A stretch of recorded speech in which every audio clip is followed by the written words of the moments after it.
I'd like to thank everybody for coming out tonight. I'd like to thank you for sharing your Wednesday night with the Old Bridgewater Historical Society. I see a lot of new faces in the crowd, which is absolutely amazing. I love to see new faces. My name is Shellie Karol-Chik. Not only will I be giving the presentation this evening, but I am the president of the Historical Society. And I've been here now about 4 years with an amazing team of board members. We've made some great progress. We do have a brand new newsletter out that goes out quarterly to our members. And if you are not a member, I would encourage you to grab a copy here on the side table before you leave today. We will be doing the drawing immediately after the presentation. So we ask that you stick around for a few minutes, at least for that.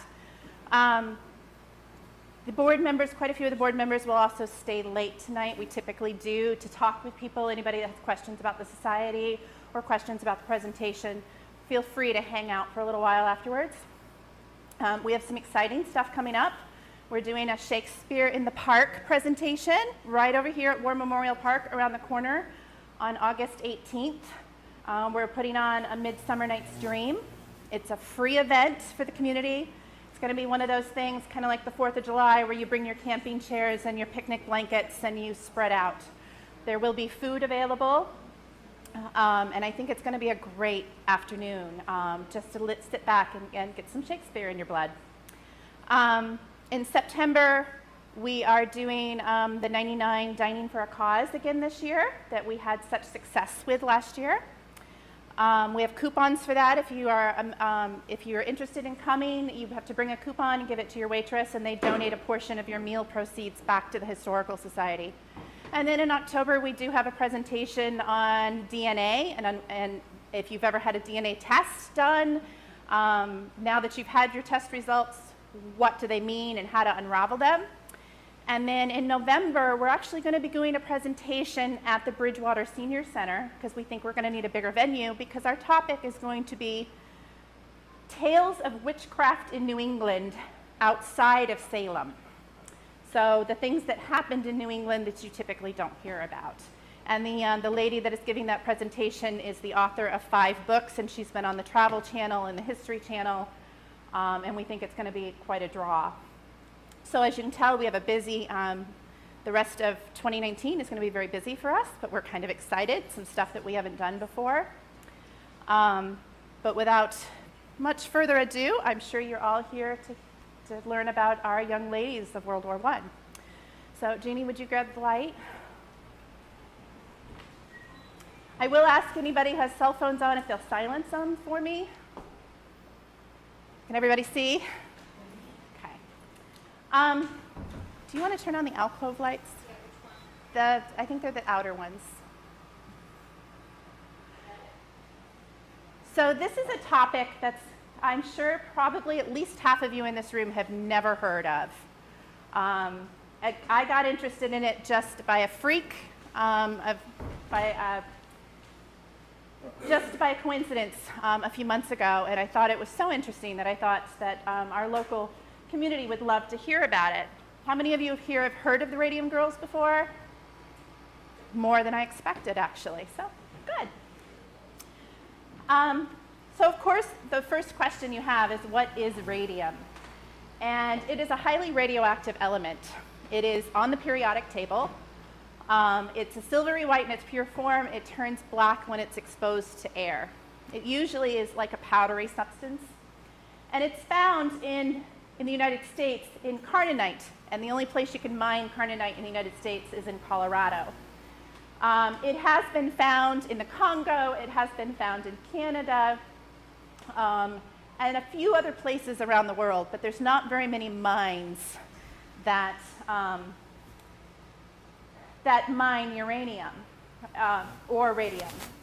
It has a half-life of 1,600 years, meaning, for those of you who aren't familiar with radioactive terms or element half-lives, means it's going to last 1,600 years before it even starts to break down and lose its potency. That's a pretty long time. It was discovered by Miss Madame Curie and her husband in 1898.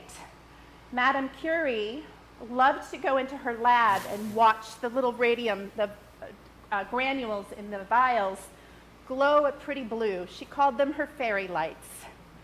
For those of you who don't know, Miss Curie, of course, died of radiation poisoning in 1934.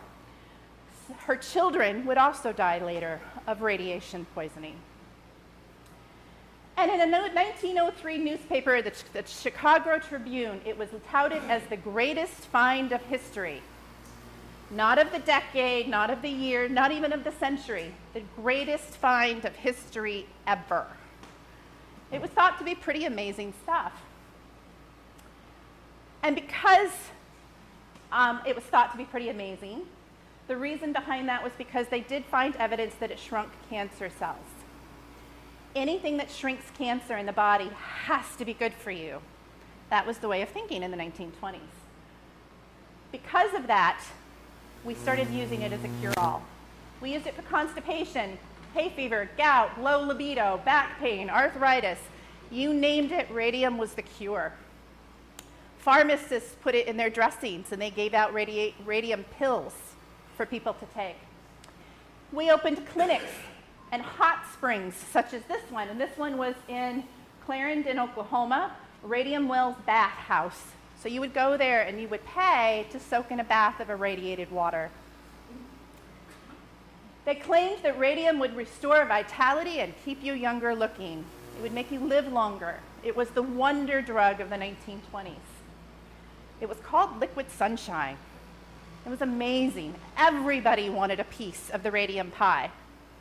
They wanted it so much that ads like this started to appear in the paper. And it's hard to see up there, but the very first sentence says, "You're drinking stale water. It's not the water that nature intended you to drink."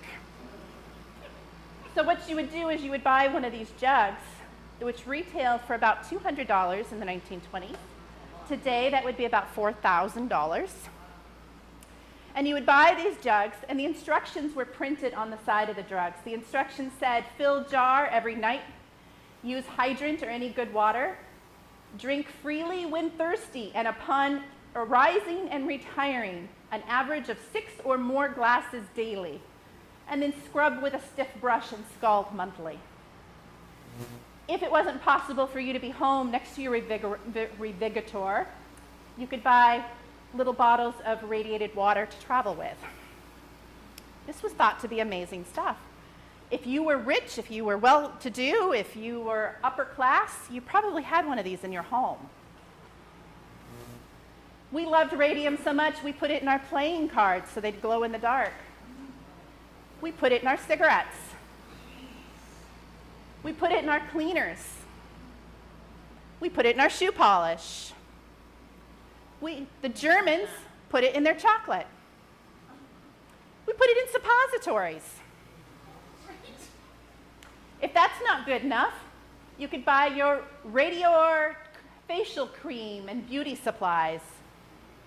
But of course, if you felt you were a little too old for it, you could buy toys for your children that had radium in them. For the discerning housewife, we'd have a cookbook. And if you were a single male of any salt, you'd have radium condoms in your wallet. Radium was everywhere in the 1920s. Everybody wanted a piece of it. And these, I did authenticate these. They usually were made with irradiated water. A lot of items, though, would advertise they had radium in them, and they actually didn't, because radium was very, very, very expensive.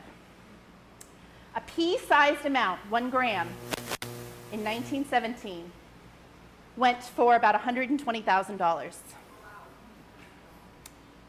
That's over $1 million today for a pea-sized amount. Anybody want to guess how much that same amount would go for today? If you were to go right now and try to purchase a gram, any ideas? $120,000. Why is it the same now as it was back then? Because 1, there's not really any use for it today. 2, it's difficult to mine. 3, it's extremely difficult to safely store. So nobody wants it, so the demand has dropped. But back in the 1920s, it was considered the most expensive element available. And one of the things we did with it was we put it in glowing paint.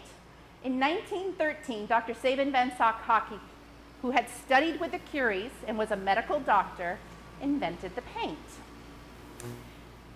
He had planned on opening a hospital, but he decided that the paint would be more profitable. It was a mix of radium powder, water, gum arabic, and zinc sulfide. The zinc gave it a green glow rather than its natural blue glow. He intended the paint, he intended to sell it to fund medical research, which is, I find, highly ironic, that he wanted to use it to raise money for good, and instead it did so much damage in the long term. His first year, he sold over 2,000 glowing watches. Within 3 years, he'd be selling several million a year. Anybody want to guess why it would boom so fast, so quickly? It was new. What else was happening right around 1916? The war. He called his paint Undark. And I love this. It says, "Undark doesn't get dark in the dark." There's a slogan for you, right? You won't forget that one anytime soon. The Radium Luminous Materials Corporation was the first company. It was founded by Dr. Sabin van Sakaki in order to administer the paint onto the clocks. Similar companies would come along later, and they would use very similar products. They would market it under names like Luna and Marvelite. But Undark was actually considered the government standard for paint. The Navy had contracts with Radium Luminous. The Coast Guard had, and so did the Army Air Force at the time. Eventually, it was even sold directly to consumers. So you could go to the store and buy a little tin of Undark, and you could take it home and you could paint your light switches or your dangly pull cords on the lamps or whatever you wanted to paint with it. We sold it directly to our consumers. But really, what really made it become a huge enterprise was World War I, because we used it to paint not just watches, but airplane dials, ships' toggle switches, compasses, anything that our soldiers needed to be able to see in the dark. Because up until then, men typically carried a pocket watch. But during World War I, when they were going away to war, they found that turning on a light to look at their pocket watch would alert the enemy of their position. So the fact that they could see their watch in the dark and it would glow, it changed the way watch sales took place. Millions of soldiers ended up owning glow-in-the-dark watches. And after the war died off, the craze didn't die off. Ironically, one of the things that the Radium girls loved to do when they were painting the watch dials is they would love to scratch their name and their address in the back of the watches so that whatever soldier got it would write to them. There's quite a few factories and companies. The very first one was the Radium Luminous Materials Corporation that started in Newark, New Jersey. This is actually a picture of the factory, or studio, as they were called. Eventually, business would pick up so much that girls would be sitting on both sides of the table. They were later renamed the United States Radium Corporation, and they moved to Orange, New Jersey, into a residential neighborhood. Luminite Corporation was another one that was known in New Jersey. And then in 1922, so several years later, because Radium Luminous started in 1916, 6 years later, you have the Radium Dial Company that opened in Ottawa, Illinois. Eventually, what happened with these companies is they couldn't keep up with the staff needed. So the West Clocks and a couple of other companies for whom these radium companies worked began to do in-house painting of the watches. So in 1919, you see that these clock companies are actually painting the watches in their own factories with their own girls. And the radium corporations are just selling them the paint. The last one that opened was Luminous Processes, and that opened in 1934. So you can see that this was a lucrative business for many decades. This is a picture of Radium Dial in Ottawa, Illinois in 1926. This was after they had downsized and laid off a bunch of the girls. But if you were to, if this picture were clearer, I'm sure that you would see very, very many shining, smiley faces in here of women that had the trendiest hairstyles and the best dresses. This is a picture of the inside of the Radium Dial Corporation in Ottawa. The building had been a high school previously, so they ended up sitting in the students' desks. New girls would start with the larger watch faces to practice. As they got better, they would move to the smaller watch faces, and they would get even smaller from there. They would go to the wrist watches. But they would start big and go small. It's hard to see, but this girl here in the corner looks like she's probably not much more than 11. But again, beautiful, beautiful young women with hopes and dreams ahead of them. It was a dream job. It really was a dream job for these women. The advertisements that ran in the papers for employees advertised for artists to work in our studio. Didn't advertise for drones to work in our factory. It advertised for artists.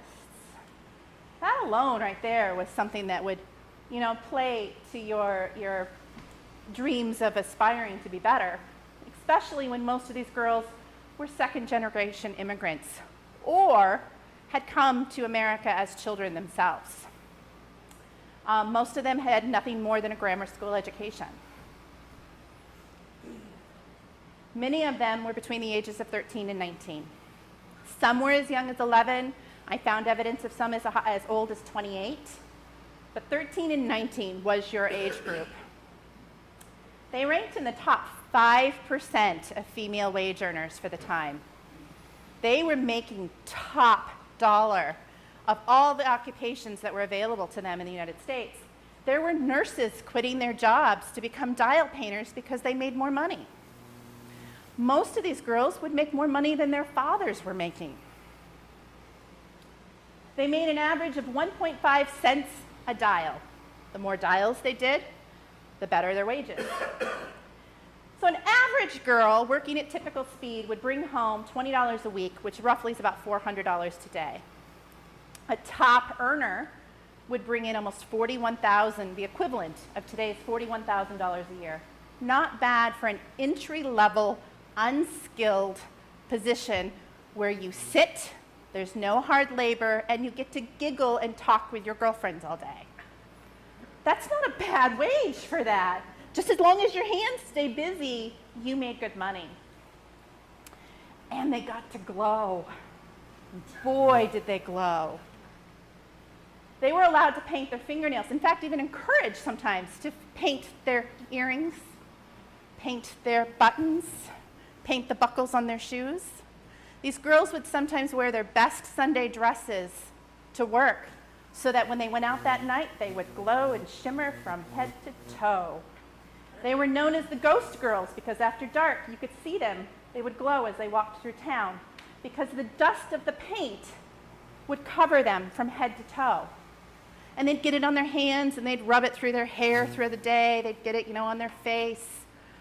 When they later tested these girls, when they took them into a dark room, they stripped them down and they realized that every part of them, even their underwear, their thighs, their breasts, the most intimate parts of them glowed. And we think, gee, that's a funny thing to get dust. But how many of you wash your hands when you go to the bathroom? Oh, good, I'm so glad to see that. But how many of you wash your hands before you use the restroom?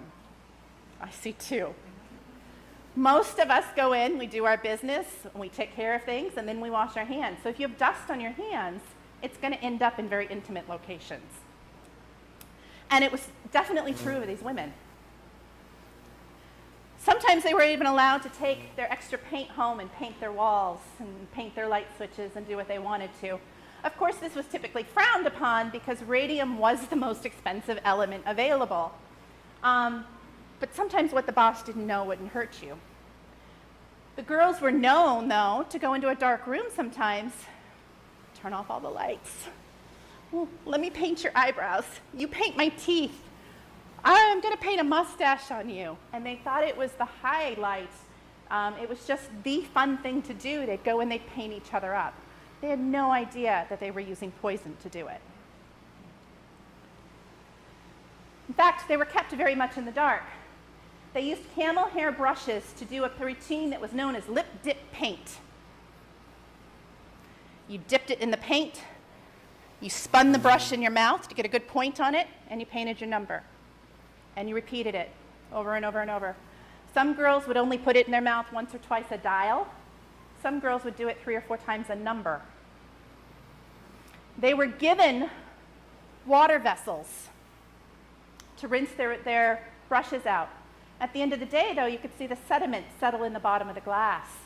And the powers that be didn't like that because they figured it was a waste of the paint. So they took the water jars away from the girls.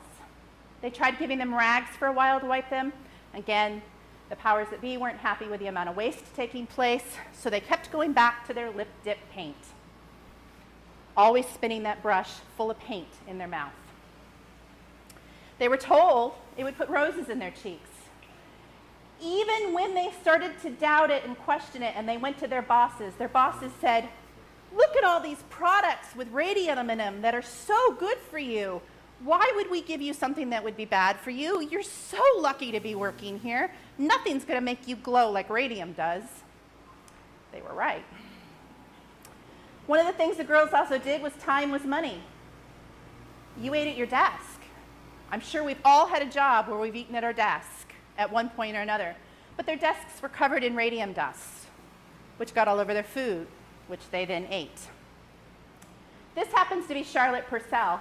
Anybody notice anything about her? She's missing an arm. She's missing an arm. Yes, she had it amputated. But she's actually, this was a court case, and she was in front of the court demonstrating the lip dip paint routine and how they were told to put the paintbrushes in their mouths. When it was stopped, when the practice was stopped at the United States Radium Corporation in 1923, the girls were told it was because acids in your mouth will spoil the adhesive. They weren't told that girls in New Jersey, because this was Illinois, they weren't told that girls in New Jersey were starting to drop like flies, and the company was starting to worry about lawsuits. They were told it would make the paint go bad. When these girls started at United States Radium Corporation when it opened in 1922, the woman that trained them, a Mercedes Reed, would dip a spatula in the paint and eat it in front of the girls to show them that the paint would not hurt them. That's the way they were trained. When Radium Dial in Ottawa, Illinois, realized that so many girls were taking and dying in New Jersey, and they started to worry about the girls in Ottawa, Illinois finding out, they took out this ad in the paper. It's signed by the president and the vice president, and it wasn't a little ad, it was half a page. Was a large ad. And the very last sentence says, "The health of the employees of the Radium Dial Company is foremost in the minds of its officials." It says in here, if we thought that the paint would hurt our girls, we'd shut our doors tomorrow. It went on to even lie and say the girls that are dying in New Jersey, they were using a different kind of radium. Ours is fine. We're good. Don't worry about it. When the girls in Ottawa, Illinois would later start filing lawsuits, the town backed the company. Backed the company because the company had come out and already covered their ass and said, radium's good for you, and our girls can't get sick from it. The symptoms of radiation poisoning could take years, and typically did take years. Most of these women did not start showing symptoms until at least 2 years after they had left the radium companies. They usually started with just a sense of being tired all the time. In fact, some of them quit just because they were tired. They were too tired all the time. It would escalate to pain in their jaw or other bones because radium is very chemically similar to calcium. And your body has learned that when you ingest calcium to deliver it to the bones, that's where calcium goes. So thinking it was that they were eating calcium, that's where it sent the radium. Of course, the jaw would be the most obvious place to start because they were eating it. So they would have loose teeth, and finally they would have jaw necrosis. And when they lost teeth, they wouldn't heal. Then they would start to experience weight loss. Obviously, jaw pain, no teeth, hard to eat. One of the things radium does too is when it first goes to the bones, it causes the bones, the bone marrow specifically, to go into overdrive. And it causes your red blood cell count to soar. So that was another reason that they thought radium was good for you. The problem is, though, that overproduction of the bone marrow never stopped. And eventually you'd become anemic. Your body couldn't keep up with the ingredients it needed to make the red blood cells that the radium was making your body pump out so fast. And then, of course, cancer of the bones would finally set in. You'd get large tumors that would make your limbs either shrink or lock up. And ultimately, you'd have death within a few years. None of this is a pretty way to go. If you were unfortunate enough, as most of these very young girls were, to get married and have children, you would pass the radiation poisoning to your children in utero.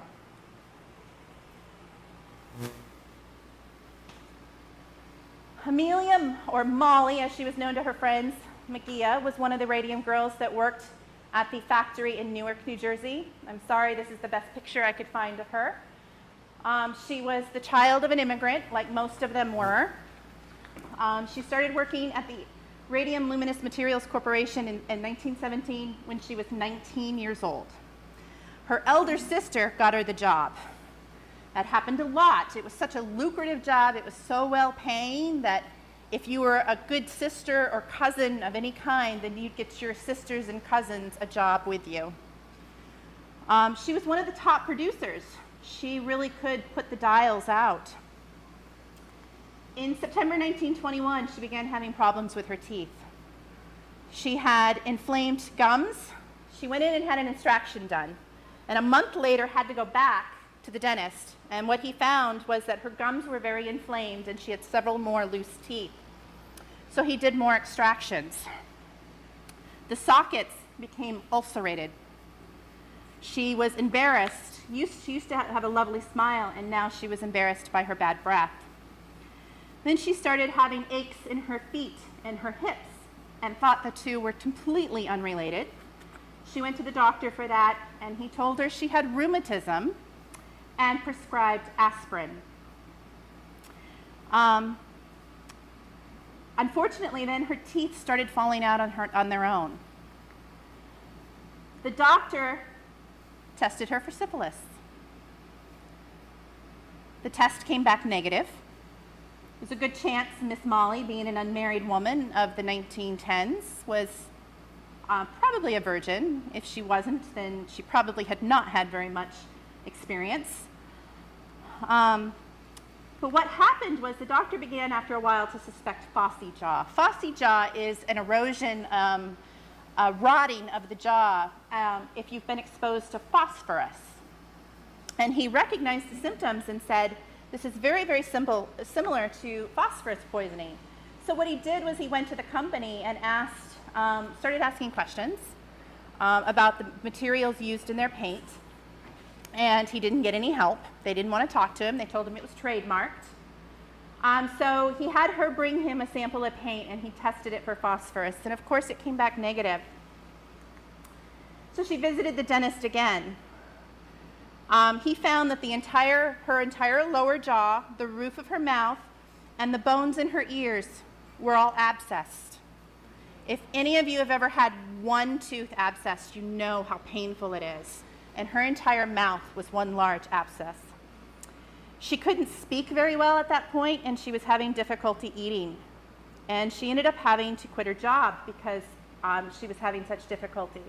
But while she was at the dentist this time, the doctor noticed something unusual in her mouth. So he went in and he was probing very gently because she was in so much pain. And he said, "What is this?" and pulled out her jawbone.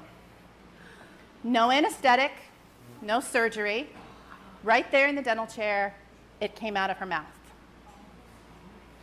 She would lose more of her jaw over the next few months. She ended up becoming lame and had to be confined to her home.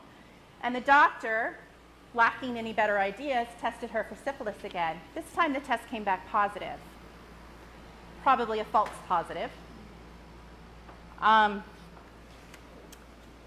So then what happened was she started getting sore throats, and she started having spontaneous bleeding from her jaw.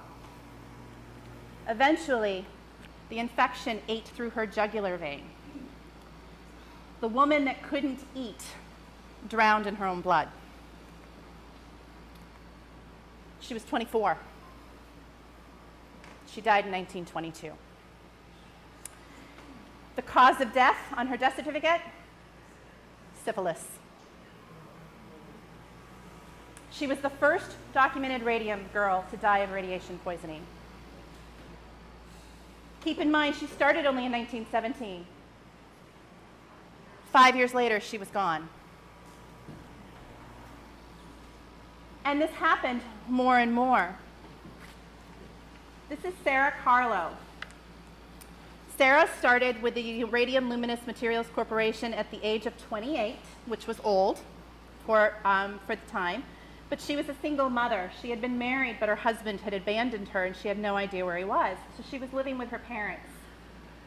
In 1922, she started limping, and she tried to hide it from her family. She didn't know it was wrong.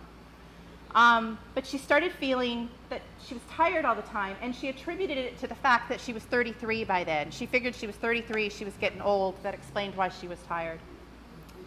She began walking with a cane in April 1924, but by 1925, she was losing weight, she was bruising easily, her teeth ached and her gums were bleeding, and she was very anemic. She was admitted to the hospital in mid-June, where she shared a room with her sister. The doctors described her as being profoundly toxic. Her glands were hot and tender, her face was swollen, and she was running a temperature between 102 and 105. They had to give her a blood transfusion, but she continued to decline. She was the very first radium painter to ever be tested while living for the presence of radium or radiation. Of course, a breath test is that particular day, because they depend on humidity and temperature. A normal breath test that day would have been 5 subdivisions in 30 minutes, and she had 15.4. So she had 5 times the normal bodily radiation. By June, more bruises formed, blood vessels were bursting under her skin, causing her skin to turn black. Her mouth was bleeding, and she was losing, she was in constant pain. She died in June 1925 at the age of 35, 7 years after working for the Radium Luminous Materials Corporation. She was the very first radium girl to ever be autopsied, and one of the things they found was that every single organ in her body was radioactive. Everything they tested. They also found that her left leg was 4 centimeters shorter than the right. Her sister was Marguerite. Marguerite got the job because of her older sister, Sarah. She started at the same company in August of 1919. She was described as giggly and loved nice clothes and nice hair. But by 1919, not long after she started, she was feeling tired. But she actually cleared up, and she was feeling much better for quite a while. Then in 1923, she developed a severe toothache that made her face swell up. And she was having extreme fatigue, and she couldn't eat, so she was losing weight very fast. Now, if you look at her, she's not a big girl to begin with. In December of 1923, she had 2 teeth removed, as well as when they were removing her teeth, part of her jawbone came out. The infection ate through her cheek. She had to hold a bandage to keep the weeping from the sores down. The doctor came and made daily visits to her home. He drove 15 to 20 miles each day to see her, and I thought he was a pretty amazing guy. But later he would approach the radium companies and tell them that he would keep the deaths under wraps and list them as natural causes if they would compensate him for his time, and he wanted at least $10,000. That was the type of help these girls were getting. By 1925, her hearing was affected because all of her facial bones were infected. Her lower jaw was fractured on the right side, most of her teeth were missing, and her head was described as being extremely rotten. She was anemic, she weighed 90 pounds, her pulse was irregular, rapid, and weak. Her palate had eroded so that it opened into her nasal passages by that point. Her blood was almost white. It was 20% of her normal red cell count. And she died in December 1925 at the age of 24, just 6 months after her older sister had passed away. She was the first radium dial girl to ever fight back against the companies. She filed a lawsuit in her lifetime, and she didn't really live to see it through. The company did have to pay a settlement, but they admitted no guilt in the settlement. So here we are. She died in 1925. The girls have been dial painting for 9 years. There's been other deaths besides these girls. The company yet hasn't been held liable in any way, shape, or form. Grace Fryer was at the foremost of some of those legal battles. She started in 1917, just 4 days after World War I was declared. She had a personal stake in the war because she had 2 brothers that flew airplanes and fought in France. She was one of 10 children, so she came from a large family, and she was one of the fastest dial painters that the company had. In 1918, Dr. Van Sanhocky, who had created the paint and who had co-founded Radium Luminous Materials Corporation, walked through. He never came down to the studio, but he walked through and caught her lip pointing. And he said to her, he says, "Don't do that, it'll make you sick." And she went, "Huh?" Because all of her bosses had told her that's how she was supposed to get the job done. He disappeared before she could ask him what he meant, but years later, when she was disabled, she met him again, and she said to him, "You knew, didn't you?" And he said, "Yes, I knew." And she said, because remember, he studied under the Curies. They had discovered by 1901 that radium was dangerous. It just wasn't public knowledge. He said to her, she says, "Why didn't you put a stop to it?" He said, "Because I wasn't in charge of personnel. It wasn't my department to make policy changes." Great guy, huh? So she left the company in 1919 when business slowed down after the war. By 1923, she was having teeth removed, and a hole had appeared at the site of the extraction. It was leaking pus, and she went around the rest of her life with a bandage strapped to her face. She started having problems with her back and her feet. When she went to the doctor, she was diagnosed with muscle-bound feet and chronic arthritis. By the time in 1926, she had lost all but 3 of the teeth in her lower jaw. X-rays in 1927 showed that the vertebrae in her back were being crushed and that the bones in her feet were being crushed and thinned. They put her in a steel back brace. 1928, she wasn't healing still, and when they drew blood, the little tiny pinprick of the needle caused her skin to turn black. She couldn't handle being scratched. She couldn't handle any kind of bruising. She died after having over 25 operations on her jaw in October of 1933. She was 34 years old. For the very first time, the death certificate listed the cause as radium sarcoma due to industrial poisoning. For the first time, a doctor was admitting that she had been poisoned. Albina was one of 6 of the Makia girls that worked for the radium dial. She was a daughter of an Italian immigrant. She was one of 7 girls. She began in 1917 at the age of 21 and left in 1919. She married not too long after, and she tried several times to have a child, which was her dream. The first child was born dead, and then she had 2 miscarriages. By 1925, one of her legs was shortening, and she began to have pain in her limbs. It was then at the doctor's office that for the very first time she heard the doctors overheard them talking in the hall, calling her a radium case. She had no idea she had radium poisoning. By 1927, one of her legs was 4 inches shorter than the other. And she had a very difficult time getting around, and she'd given up the hope of having a child. By 1928, her hips were so bad that the doctors couldn't even do a vaginal examination on her. Her hips were completely locked. Her spine was affected, and she wore a steel corset until she died. She died in November 1946 at the age of 51 of a leg sarcoma. These are just some of the girls. This lady, Edna Bowles, was known as the Dresden doll because of her blue eyes, fair skin, and her beauty. They called her the Dresden doll. She started in 1917. She was deeply religious, and she left because she started having some slight knee pain. She thought it was no big deal. Like some of the other girls, one of her legs became shorter than the others. You'll notice that she's standing there in this elegant pose, right? Her hips are completely locked. She had to walk that way because she could not uncross her hips. Her arm is also held up. She couldn't straighten it at that point in her life. She, like the other girls, she was put in a plaster cast that went from her waist to her knees for over a year. She was also anemic.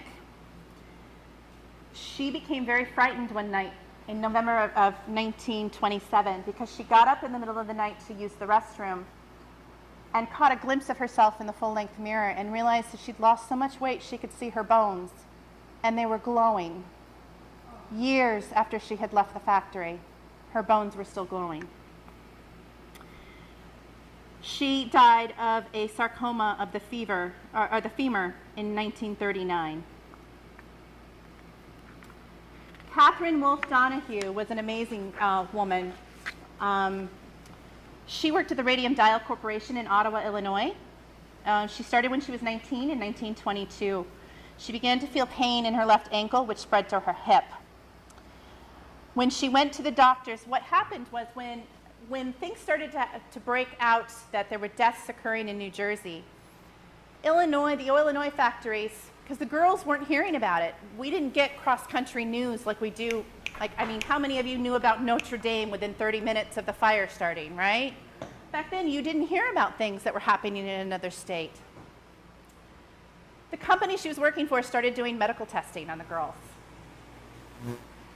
And eventually, after she quit, she went to her ex-boss and said, "I want to see my test results." And he said to her, his exact words were, "Why, my dear girl, if I were to give the medical reports to you girls, there'd be a riot in this place."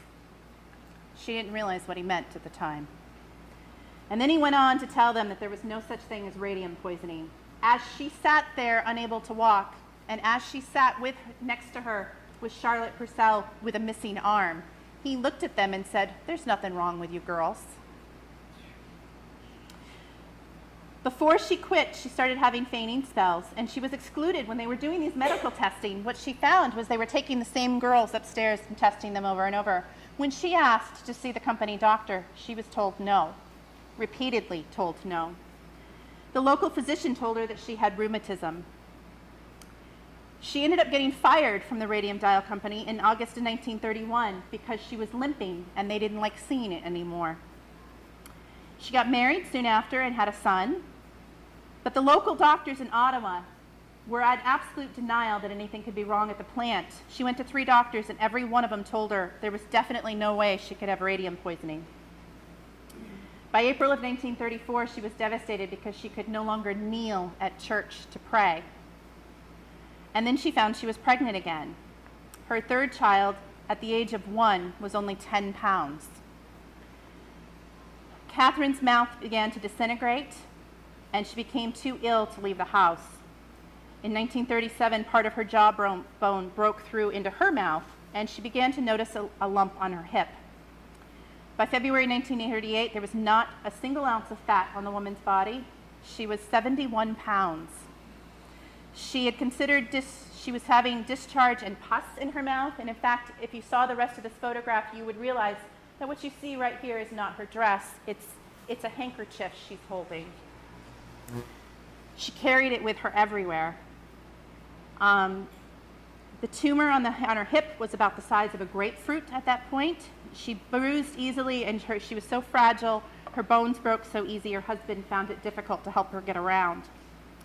She died in July of 1938, and she weighed less than 60 pounds at the time.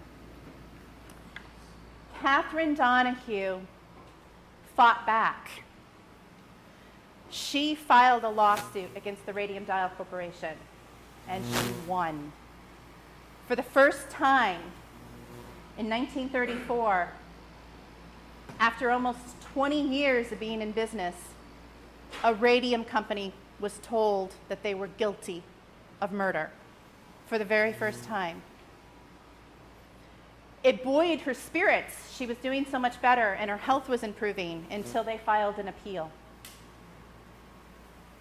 And then she won that. And they filed another appeal. And she won that. And they filed another appeal. And they took it all the way to the Supreme Court. She won her case 8 times. But the sad thing was, the Radium Dial Corporation in Ottawa, when it realized things were starting to go south, well, even before then, it had gone through and tried to get workman's comp insurance on its employees. Not a single insurance company in Illinois would insure the company. So they had to put up a $10,000 bond, which was a lot of money back then, but they had to put up the bond with the Illinois state government because of the fact that their employees were not covered by workman's comp.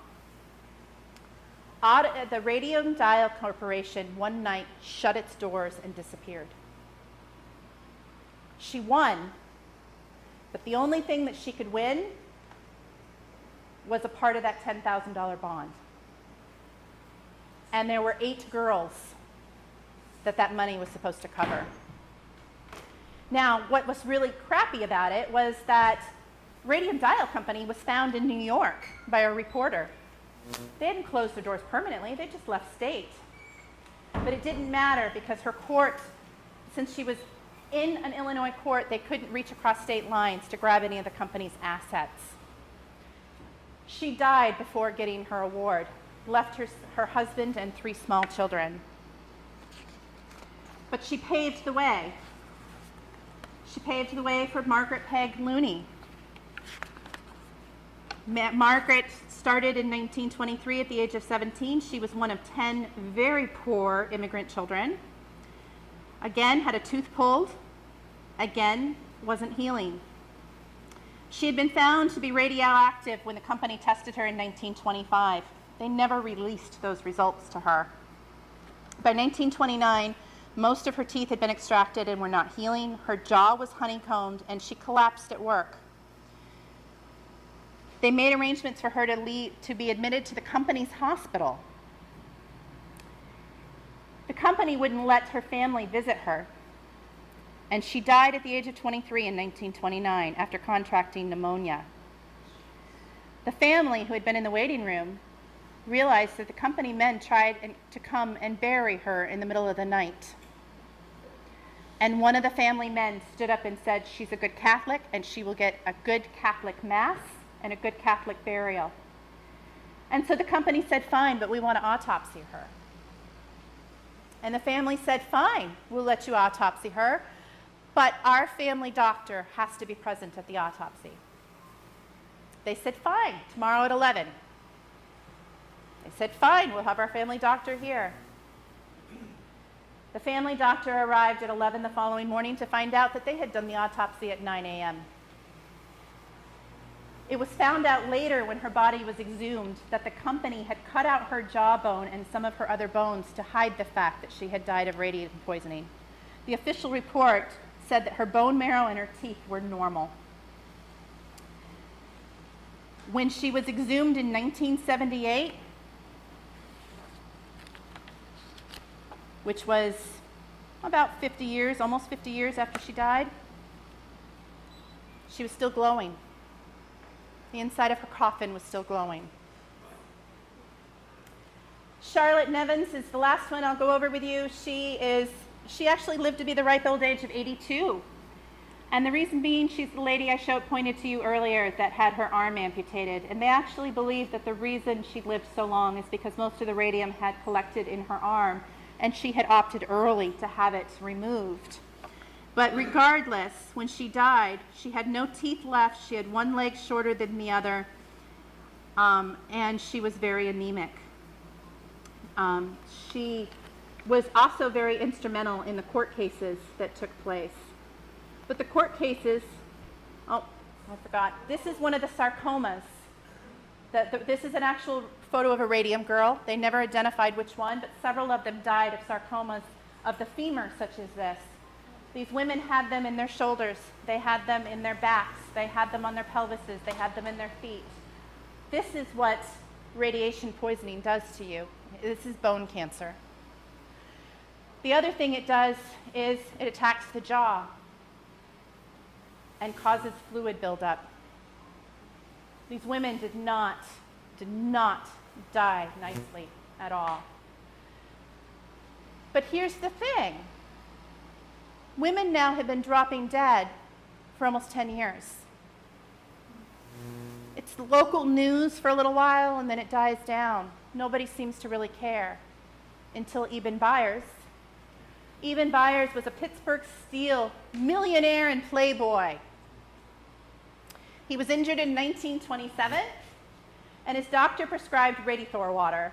Now, Radithor water these were small vials. They cost about $7 a piece. The doctor told him to drink one after every meal. Within 2 years, he figured he had consumed thousands of these little bottles. I know it's hard to read, but it says at the bottom, contains radium and mesothorium in a triple distilled water. The headline, he died in March 1932 at the age of 51. The headline read, "The radium water worked fine until his jaw came off." That caught the nation's attention. You had a millionaire. Up till then, a lot of them thought these young, uneducated, working class, immigrant females were lying, making up stories. But now you've got a millionaire that has died of radiation poisoning. This is huge, and it caused the collapse of the radium industry, finally, in 1932. Before he died, he gave testimony to the Federal Trade Commission that Radithor had killed him, and they immediately issued a cease and desist in December of 1932. Finally, the FDA declared that radium medications were illegal. It took a millionaire dying, not dozens of women, a millionaire. But even then, the women had so many roadblocks ahead of them. This comic, if you will, obviously shows the women being courted by death as they paint their watch dials. This appeared on the front page of the Chicago Tribune in 1926. It doesn't matter, though. It didn't matter that it was women dying. There were 9 compensable occupational diseases in January of 1924 in New Jersey. Of course, radiation, anything to do with radium or radiation was not on that list. So the girls were told that if they wanted to sue, they didn't have grounds. It wasn't compensable and under the state. And even if it were, the statute of limitations was 5 months from the time of injury. Most of these girls didn't start having symptoms until 2 years after they left the company. By then, the statute of limitations was already over. Even if they went to federal court, by the time they got a doctor to diagnose them with radium poisoning, it was too late. Of course, before Eben Byers, they had the problem of public opinion. What do you mean radium's bad for you? If it's bad for you, and I've been drinking it out of my little jug 6 times a day, then what's that mean for me? I don't want to admit it's bad for you, because if it's bad for you, then it's bad for me, and I don't want to think about it.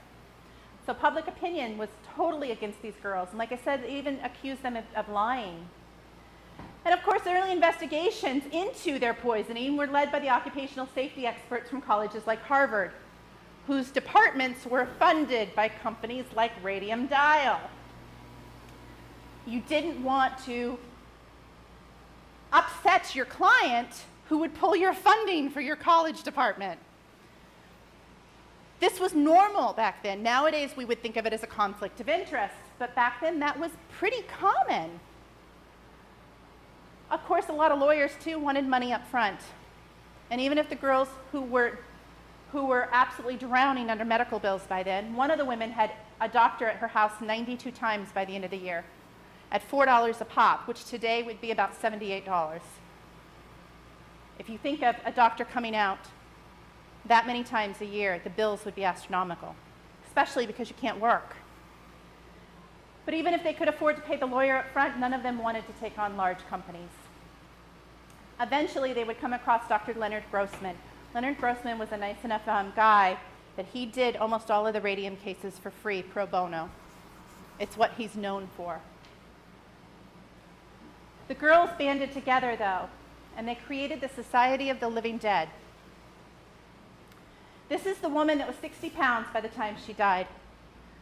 Seated around her are some of her fellow radium girls. The picture was taken the day that testimony was given in her court case.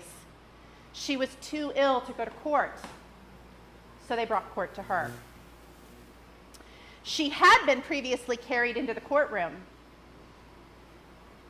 In the courtroom was the first time after years of suffering that she was told her life expectancy was just a few months. She fainted and then woke and screamed hysterically in the courtroom because nobody had ever had the guts to tell her it was fatal. These girls were not told of their test results. The doctors would not tell them that their prognosis was bad. They were kept completely in the dark. Even their family members, when clinics called later and said, your mother is a radium dial girl and we want to bring her in for testing, they said, she doesn't know she has radium poisoning and we don't want her to know. Don't call back. Click. Pearl Payne, one of the radium girls, wrote to Leonard Grossman after the victory of Kathleen Donahue's court case, and she said, sensing your humanitarian zeal for helping those on the lower rungs of life's ladder, it has occurred to me, as well as to the other participants of the radium dial suit, that you forged the beginning of a society whereby those, of which there must be thousands, could band together, secure legal aid, and in general use our organized presence to simplify, promote, and improve the laws relative to those who are maimed due to occupational hazards. Literally on their deathbed, some of these women, and they're watching out for other women.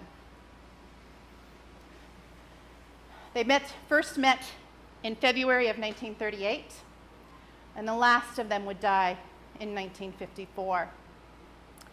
They kept together. They rallied together when other people went to court for occupational diseases. They stood behind each other through both the good times and the bad. They were an amazing group of women that, even though they had been involuntarily created or treated as guinea pigs, they did a lot for us today, believe it or not.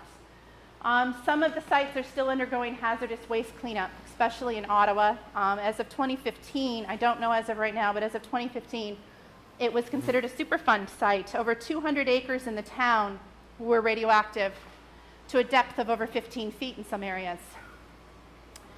The reason being is the girls would walk all over town with it on their shoes, and they would go to the bakery and touch the counter with the dust on their hands.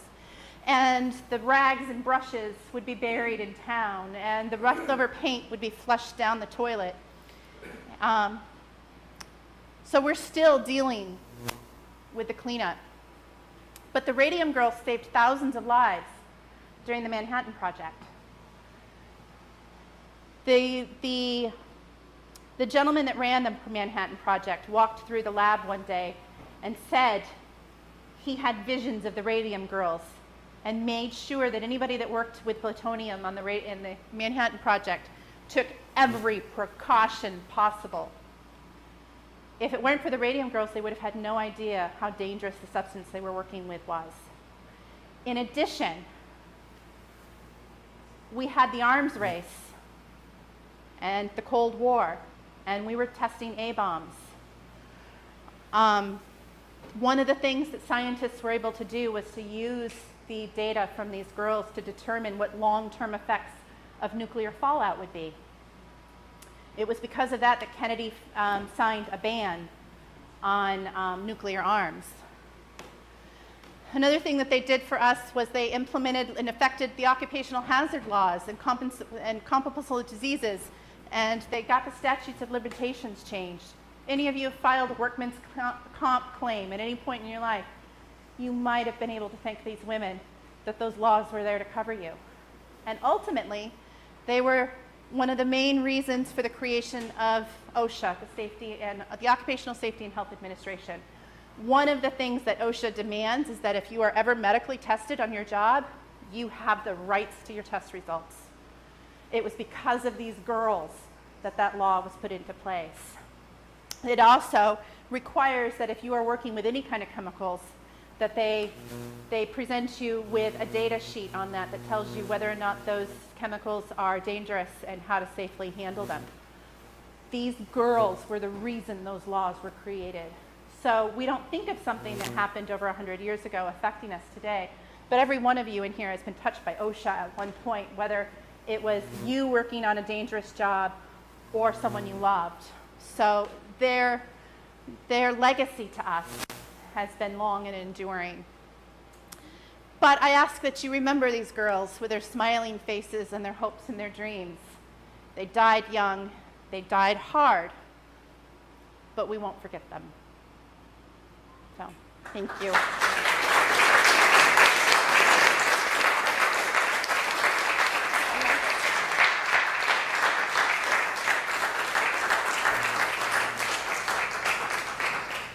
I have so much more material, but fitting it into an hour, did I do okay? Yeah, I did okay.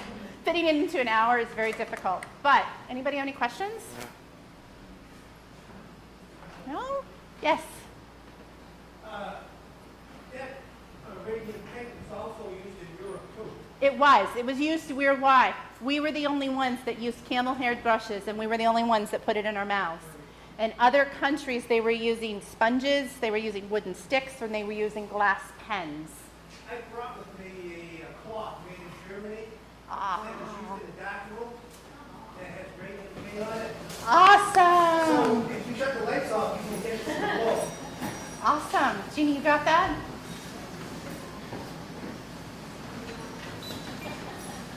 Most of you have grown up with the glow-in-the-dark paint that you have to hold up to the light and charge. Radium could sit in a dark room by itself for months and it would still glow. But And this is like 100 years old. yeah, it's still glowing. It's still glowing. Would you mind if we passed it? Yeah. Would it be okay? Yeah. That's awesome. That'll give you an idea of the green, the color of the green that these numbers were painted with. But I mean, the flashlight with it.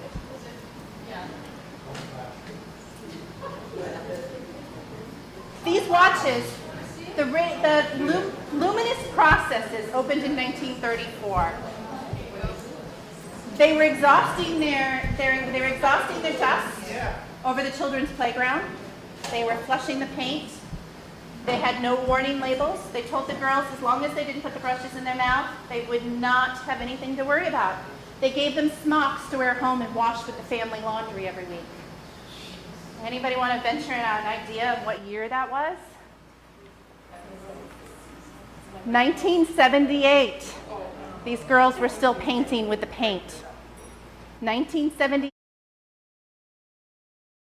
From the original Radium Dial Corporation building in Ottawa, where all these girls had worked and died. 2 blocks away, 1978. Coincidentally, the dust from radium ore processing for a long time was used in children's sandboxes. The parents would complain because it would it would turn the children's shoes white, their leather shoes, it would turn them white. But they were using it in children's sandboxes. They thought it was so good for you that the kids could have, enjoy part of it too. Question? Did you have a question? Oh, no. Somebody did. Yes. Is radium contagious from one person to another?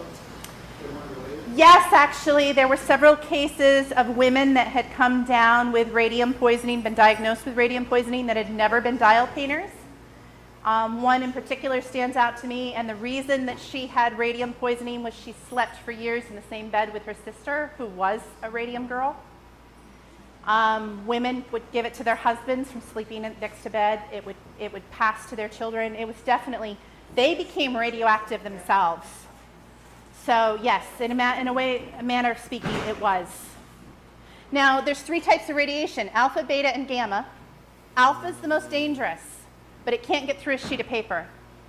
Then there's beta that can't get through a sheet of aluminum foil, and gamma, which is what most of your X-rays are. Alpha will eat you from the inside out, but since it can't get through a sheet of paper, it can't get through your skin. But if you put it in your mouth, all bets are off. So, other questions? Yes. This was fascinating. Thank you. Big was the population. There were over 4,000 girls that worked at one point or another in the factories. Over 4,000. There is no official count as to how many of them died. One of the girls that I showed you, I forgot to mention that the official cause of death on her death certificate was diphtheria. So a lot of them died of other, some of them died of malnutrition. They ended up exhuming over 100 of the women's over time, and when they opened them up, they consistently found that they were glowing and that they were radium cases, contrary to what had been put on their death certificates.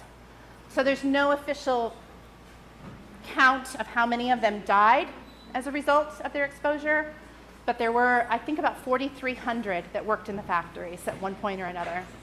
Some for a few weeks, some for years. Any other questions? Yes? I have a question. I read the book, and what I didn't understand was how it happened that they knew that after that radiation poisoning, so they knew that it was poison. How did it come about that all of those health potions were all of the things that were so good that they didn't? They noticed that, like I said, they noticed that it shrunk cancer, and they noticed that when he first started taking it, it boosted red blood cell counts. But they knew that she had died. They did, but she didn't die of radiation poisoning until 1934, which by then Eben Byers, the Playboy millionaire, had died, so he was bigger news even than Marie Curie at first. They also really, honest to God, thought that the quantity of radium that these girls were getting on their brushes, because it was such a tiny portion of the paint, that it was so minute that it really wouldn't hurt them. That was the idea. But when you're sticking that brush in your mouth 100 times a day, 6 days a week, for years, it's definitely going to accumulate and it's going to snowball. And they didn't seem to take that into consideration. Ironically, these companies that had the women working in these studios also had men in the processing. They were processing the radium, because the companies had found it was more lucrative to own the mines and dig it up and process it themselves. And the men were given tongs, ivory-tipped tongs, and lead-lined aprons. However, even Sabin von Sakaki, who invented the paint, studied with the Curies, and founded the first factory, ended up having to have his thumb amputated because they were so careless. Even the guys that knew it was dangerous weren't taking the necessary precautions. So is this happening in parallel that the men were being protected and the women were not? Yes, very much so. That's what I don't understand. They figured the men were handling larger quantities. They figured the women were getting grains of it and it would be okay.